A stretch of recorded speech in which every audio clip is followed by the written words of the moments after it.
Baik, kenyataan terbaru Presiden UMNO itu seolah-olah membuka lembaran baru dalam politik negara. Dan bagi mengulas lebih lanjut, kita bersama menerusi Skype YB Muhammad Arafat Varisai Muhammad Adun Hulu Kinta daripada PKR. Assalamualaikum YB. Waalaikumsalam warahmatullahi wabarakatuh. YB, sebentar tadi Presiden UMNO ada menyatakan mengenai kemungkinan penjajaran baharu. Tetapi sebelum itu YB, bagaimana kerjasama di antara adun-adun daripada PKR terutamanya dengan parti-parti lain dari sudut urus takbir dan juga manfaat untuk rakyat? Adakah kerjasama itu telah berwujud? Kerjasama, apa yang maksudkan kerjasama dengan Kerjasama dari segi Harapan urus ke? takbir dan juga manfaat untuk rakyat. Dia dah tentu. Memang kita bagi keutamaan sebagai parti politik, sudah tentu segala kerjasama itu sekiranya membawa manfaat untuk rakyat, dah tentu kita akan bagi kerjasama yang penuh dan yang terbaik. YB, adakah kita ingin memahami adakah Majlis Pimpinan PKR Perak ini mempunyai kuasa otonominya sendiri untuk menentukan soal pendirian ataupun sokongan seperti yang diperoleh oleh UMNO di negeri Sabah, dan adakah Majlis Pimpinan PKR Negeri ada mengadakan perbincangan ataupun mesyuarat dalam tempoh 2-3 hari ini membincangkan isu yang berlaku di DUN Perak? Ya, yang pertama mengenai otonomi ini, kalau tak boleh kita samakan dengan Sabah. Keadilan Perak memang kita ada selaku badan politik, sudah tentu kita mengadakan rundingan perbincangan, siri-siri perbincangan. Tapi walaupun bagaimanapun, akhirnya keputusan melibatkan polisi ini adalah diputuskan oleh peringkat pusat. Kita hanya bincang dan kita buat perbincangan keputusan peringkat negeri dan menghantar cadangan tersebut ke pusat. Maka pusat yang akhirnya finalize dan membuat keputusan akhir soal polisi. YB, adakah kemungkinan bahawa PKR negeri ini melihat dalam konteks negeri di negeri Perak ini, adakah kemungkinan untuk bekerjasama? Sebab kita lihat sebelum ini dalam kenyataan terbaru yang dikeluarkan oleh pengerusi DAP Perak Ngah Komeng, iaitu rakan PKR dalam Pakatan Harapan, dalam satu laporan ada memetik bahawa parti itu sedia bekerjasama dengan mana-mana parti untuk membentuk kerajaan negeri. Komen YB. Okey. Mengenai tersebut, ya, soal isunya adalah mengembalikan mandat rakyat. Isunya mengembalikan mandat rakyat. Justru untuk mengembalikan mandat rakyat, maka sebagai parti politik sudah tentu kita kerjasama untuk melihat kerjasama dalam politik, parti-parti politik lain demi mengembalikan mandat rakyat dan memberikan khidmat terbaik kepada rakyat. Itu satu. Dan bagi pandangan saya sendiri, maka baik kita kerjasama dengan musuh kalau banding dengan pengkhianat. Ini YB, kita lihat Pakatan Pembangkang di negeri Perak, Pakatan Harapan di negeri Perak ada DAP 16 kerusi, Amanah 5 kerusi dan 3 daripada PKR.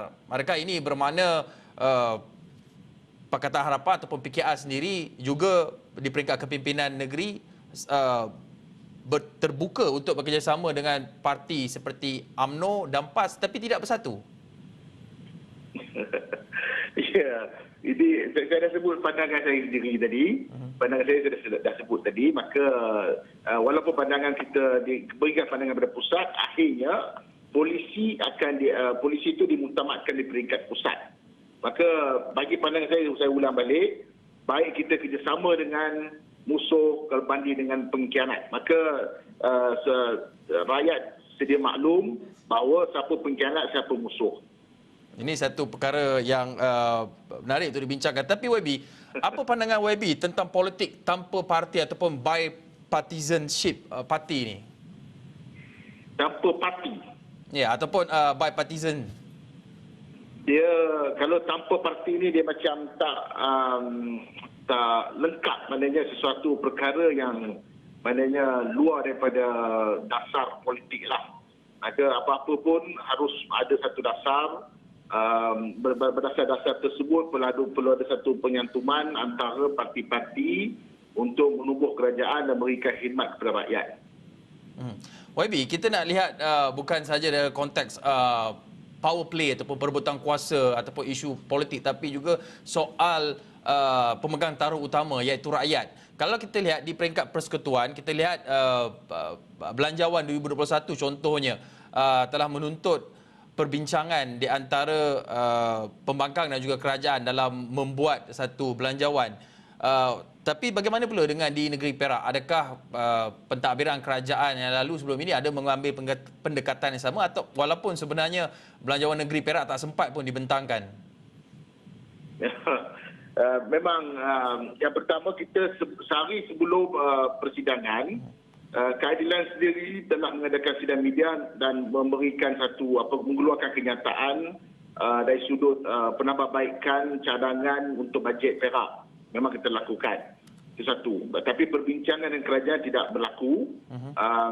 Tapi yang seperti sedia maklum, mantan yang berbentuk besar tak dapat bacakan belanjawan yang sepatutnya diadakan pada hari Jumaat lepas. YB, tadi YB ada sebutkan lebih rela dan bekerjasama dengan musuh yang terang-terang daripada pengkhianat. Tapi pada pandangan YB sendiri yang telah berada di Perak dan bekerjasama dari barisan kepimpinan Exco, dan kita lihat majoriti kerusi di Perak ini dipegang oleh UMNO, itu ada 25 kerusi. Pada pandangan YB sendiri, siapakah figura-figura yang mungkin mempunyai ketokohan dalam meneruskan teraju pentadbiran negeri Perak ini?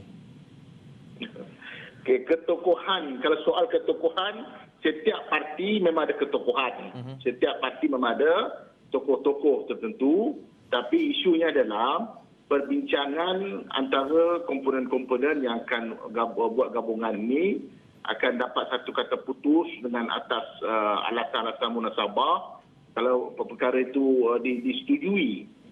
Kalau sebab benda ni tak boleh kita katakan begitu, sebab sebelum ini sejarah di Perak ni ada parti-parti minoriti yang jadi sebagai menteri besar. Ada pernah dari sudut 2008, dari 2008 walaupun seat kurang kita bagi kepada PAS ketika itu.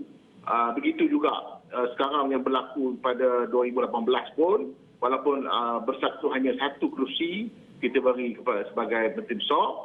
Dan begitu juga selepas runtuh kerajaan Pakatan Harapan di Perak, semasa penyantuman Perikatan Nasional di Perak pun berlaku yang sama. Walaupun UMNO ada 25 kerusi,